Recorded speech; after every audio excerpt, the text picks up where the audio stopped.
বলো মুড়ি চপের কম্বো দাও আমাদেরকে। কি সব খাবো? ডিম, চিকেন, স্যান্ডউইচ, আলু, কি খাবো? ডিম আর আলু দাও ডিম একটা করে, আর মুড়ি দেবে অল্প। তোমাদেরকে কারে পড়ে থাকে না এরকম। আচ্ছা, গরম গরম পাওয়া যায়, তাই তো? বাহ।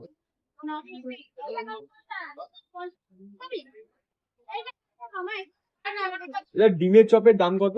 10 টাকা। 10 টাকা। আর ডিম সেদ্ধ কি 10 টাকা নাকি? বাহ।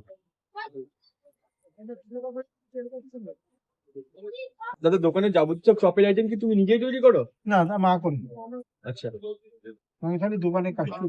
দোকানে কাজ করে দিদি কি হেল্প করে নাকি? হ্যাঁ, ও ছাড়া দোকান চলবে না। আচ্ছা, মুড়ি দাও। এক কোটো মুড়ি, ঠিক আছে? আমার ভাইরা হচ্ছে ভর্তি চোখে অতীন্দ্র চক্রবর্তী। লঙ্কা দেবো? হ্যাঁ,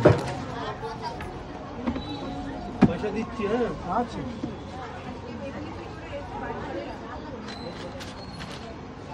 এটা কত দাম দাদা? 20 টাকা।